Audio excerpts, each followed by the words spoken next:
Hello everybody, welcome to Dude with a Fork. Let's try that again. Hello everybody, welcome to Dude with a Fork. My name is Ken. On today's episode of Ken Cooks Stuff, we have something of a fail. I went to Walmart the other day and I bought some boneless, skinless chicken thighs. And I thought, well, what could I do with those? And I thought, well, I'm in the mood for something Greek. And I used to do this dish that I baked in the oven that was kind of Greek. It had potatoes and lemon and oregano, and it was really, really good. And I thought, but I've got so many things to do today. It's my stepdad's birthday tomorrow. And I'm like, if I could just throw all of this in the slow cooker, that would be great. So I decided to just kind of wing this recipe, and it was not a total success. I'm not going to call it a success. I'm not going to call it a failure, but it's definitely not something I'm going to do again. But I just thought maybe you'd like to see how these things work out, because this one, definitely, it's not in the win column for sure. So I've got some chicken thighs. I've got some Greek seasoning that I bought from Walmart that I was really excited to try. Even better, it was only 50 cents. That should have been a clue to me right there. But anyway, so I've had a couple other ingredients, so let's get started. All right, so these are the ingredients that we need to put in our slow cooker. This is a 3-pound package of chicken thighs. I'm going to need exactly 2 pounds. There are actually 9 in here, so I'm going to use 6 of them. I think I'm going to cut the other 3 up, roll them around in some taco seasoning, and throw them in the air fryer. That might be pretty good. Over here, I have a red bell pepper. I have a red onion that is sliced in half because I used part of this in another dish. I'm going to cut both of these just in strips. Here I have a cup of chicken stock. I have the juice of 1 lemon, and I'm using that real lemon that I bought earlier when you saw the previews video. So that's 1/3 of a cup. I have about half a teaspoon of oregano. I have about 2 tablespoons of flour, because this is quite a bit of liquid. We're going to get more out of the chicken. And I want this to be a little bit like a sauce, because I want to be able to put this over potatoes or rice or something like that. And then this is our package of great value Greek dry salad dressing mix. So I've never used this before like this, so I am hoping that this has some really good Greek flavor to it. We will find out. So, but it's a quick and easy way to do that. So I'm going to get the chicken out of the package. I'm going to get these things sliced up, and I will be back with you in just a bit as we put things in our slow cooker. All right, so this is what I have. I took the chicken thighs out of the package and dusted them with that flour. And Walmart does something kind of interesting. They don't so much as debone them as they butterfly them. So it took about 3 tablespoons of flour total instead of the 2, and that's just fine. I'm just going to put these in the pot. Usually I don't butterfly chicken thighs when I debone them. I'm a little bit more precise. But at the same time, I'm trying to debone 4 and not 4,000. And, I'm not being held prisoner in a Walmart chicken factory. So, whoops, we'll get everybody in there and get this plate out of the way. And now I'm just going to go in with our ingredients. I'm going to go in with our lemon juice and our chicken stock.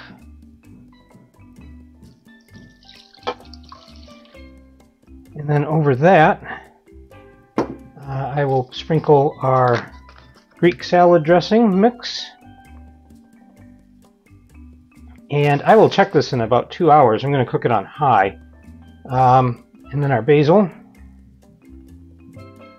There we go. And I'm just going to go in with all of these vegetables. And if this seems like a lot of vegetables, I'm basically just going to serve this with rice. So these will be all the vegetables. Maybe some broccoli. It's always nice to have something a little green. Anyway, this is the Christmas plate I bought. There were 2 of these at the store on sale, and so I bought one for myself and one for my parents. And then I forgot to make any Christmas videos with it. But isn't it gorgeous? So I like Christmassy things like that. So I'm just going to wipe off the edge here. And this bad boy is plugged in, so I'm going to turn him on to high and just let him go. I've got a bunch of dishes I have to go wash. So we'll be back in a few hours when this is done. So see you then. Okay, so it's been about 4 hours on high. I'm going to turn this off right now. I want to see what we're looking at here. Whew, steam. I'm always amazed. I'm like, oh, there's steam, but you know, it's cooking. You should get that. So I just want to look at our chicken here, and yeah, it's falling apart tender. So I'm going to get it out of here and into this bowl because I definitely want to have a taste. Oh, I wonder if I overcooked it. I'm not used to the way these thighs were cut. It is fall apart tender. It is definitely cooked all the way. So the sauce did not get very thick like I'd hoped.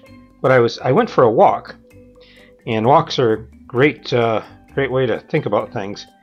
And I came up with an idea. So, wow, this chicken is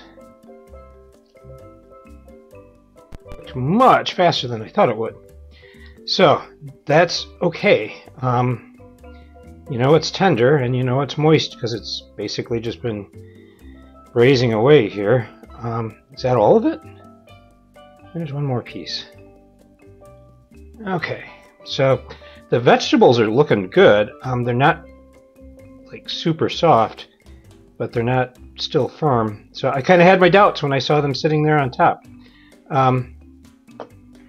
I don't mind if we get some of those out. I think that's it. That looks to be it. Oh, no, there's a piece right there. Okay. So note to self, if you're cooking with these chicken thighs from Walmart that are just completely butterflied, you definitely don't need to cook things as long. So, but I'm going to take some of this over to my parents' house later, and that's okay. So this is fine. I'm going to move this out of the way for a moment, and just get a look at this chicken here because I want to dig in and get a taste. And it's not the most amazing looking thing, but let me grab a fork.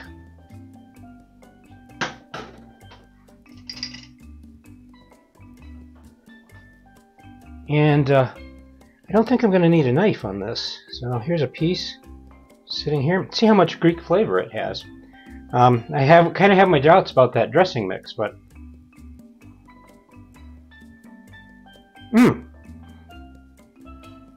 it's good. It really, I probably could have put more oregano in there, and that's still an option. It's very tender. It's very moist. You can taste the lemon in it. Try some of these onions. These were red onions. All the color's just gone out of them. But they are amazing. And here's this this red pepper.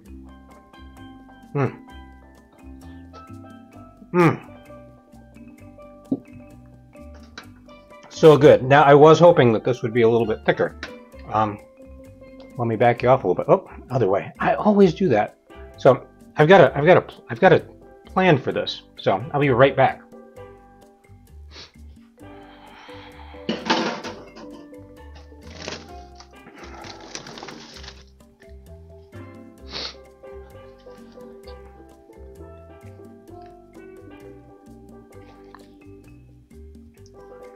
Alright, so what I have here is a box of, an 8-ounce box of cream cheese. This is the Neufchâtel cheese, which it just has a little less fat in it. So I'm going to turn this back up to high, and I'm going to get this out, and I think I'm going to put about half of this 8-ounce block in here.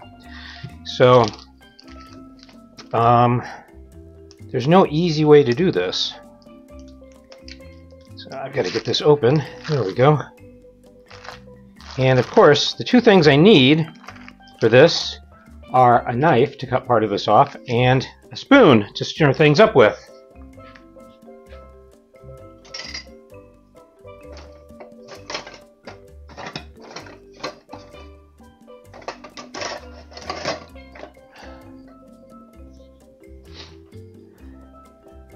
There you go. So, spoon, or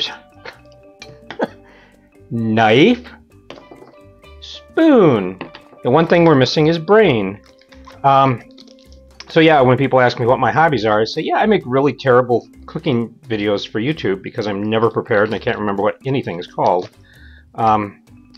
So I'm having fun though, so that's kind of the point here. So here we go. Let me get that in there and get this stirred around and see how thick and creamy this makes that sauce. And of course my fear is because there's lemon juice in there, that might cause this cheesy sauce to break. But we will see. This might just end up being a fail. But then again, it might not. So I'm going to get the lid back on, let this go on high for about 30 minutes and let that cheese melt. And then we will be back. I will make some rice in the meantime and we'll serve it up. I think I'm going to put a little bit more, I think I'm going to put a little bit more oregano in here though, because I was not getting a lot of oregano taste. And I only put half a teaspoon because I wasn't sure what that, how much oregano that seasoning packet had. So yeah, so I'm just going to get this stirred up here and see where it goes. And I'll be back in a little bit. See you then. Well, I made rice, and here's a piece of that chicken. And so here is this sauce. And it did not get thick like I had hoped. But I'm going to get in here and get some of this and give it a taste. See how close we came. Of course, I'm super not prepared again because I don't have any knife or fork. So this looks pretty colorless, so I chopped up some green onions to throw on top, just so that we can get a little bit of color on here. And it looks good with the red peppers. So I worried that was too much red pepper, but honestly, I probably could have gone with 2 red peppers. And I can tell things are a little overcooked because the skin is coming right off the red peppers, but that's okay. I need to grab a knife and a fork because once again, I'm unprepared. This, my friends, is ADHD cooking because I have just been so busy and distracted today with so many other things. And I still have to bake a pie tonight. So here we go. So I just want a taste of this rice with the sauce. The rice is just salt and butter and water and rice. So I want to see what the sauce tastes like.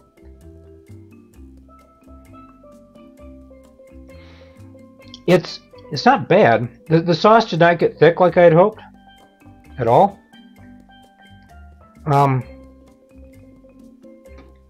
It's not bad. It's lemony, but I mean I don't feel like I'm eating anything that's especially Greek. So we're gonna get in here and grab a piece of this chicken with this and see how that sauce goes with that.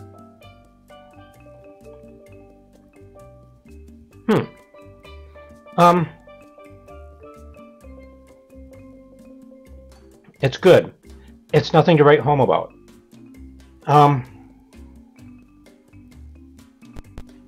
These red peppers and onions, though. Oh my god. These guys are just amazing. The red peppers and the onions are the best part of the dish. So,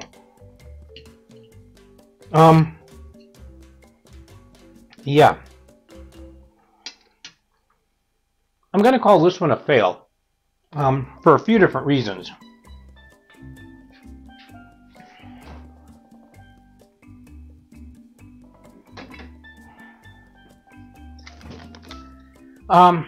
First reason is I should not have started with this. This just does not taste very Greek to me at all. And I had high hopes. There's actually 2 recipes on here, one for marinated Greek cucumbers and one for Greek roasted vegetables. And I thought, ooh. But if you look at this, the main ingredients are salt, sugar, and maltodextrin, which is another sweetener. I actually made it in cruet, and it separates really, really easily. I made this last night, actually. And I made it with half really good olive oil and half canola oil because I didn't want to overpower it with good olive oil. And honestly, all I taste out of this is the vinegar. It's just that it does not have any flavor. And of course, I spent 50 cents on this. So that's mistake number one. Mistake number two was using these boneless chicken thighs and not realizing that they were basically butterflied. So I cooked some, like I mentioned, in the air fryer, and they cooked really fast, which was great, but they also stood the chance of getting dried out really easily if I hadn't been paying attention to them. So, what else? So this is mistake number one. And these chicken thighs are mistake number two. If I had had bone-in chicken thighs, might be a different story here. And instead of using this, gone in with some lots of oregano and fresh garlic. The lemon was a good choice here. The lemon is amazing. And the sauce is good, but it did not get really thick. And I had 3 tablespoons of flour in there, so I was kind of thinking it might, but it did not. So I need to figure out a better way to make that. So that was mistake number 3. And mistake number 4 was I was just super busy today, and I probably did overcook this a little bit. Which is fine. It's chicken thighs. They're just going to get tender. But yeah, I cannot recommend this product at all. I cannot recommend these boneless chicken thighs for a project like this. If you were going to make chicken soup and cut these up, they would be great in that. And actually, I might just cut this chicken up and put it in this sauce, which is not really a sauce, and just call it Greek chicken soup. And add some more garlic and oregano to it. So for what it was originally intended, it turned out to be a bit of a failure. It's tasty. It's just not tasty in the way I wish it had been. It does not say, "Oh, look, I'm in Athens."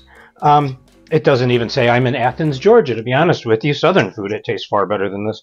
It has more character. There's nothing wrong with this. I'm going to eat all of this, by the way. None of this is going to go to waste.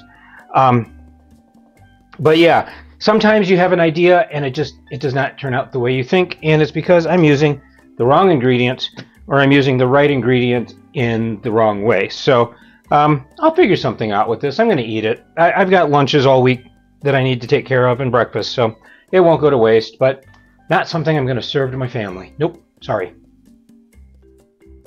And that's it, folks. As always, thank you so much for watching. Links to free printable copies of any recipes here are down below in the show notes. Please like, comment, or if you'd like to see more of this kind of material, subscribe. As always, please stay safe, eat great food, and power to the proletariat. We'll see you next time.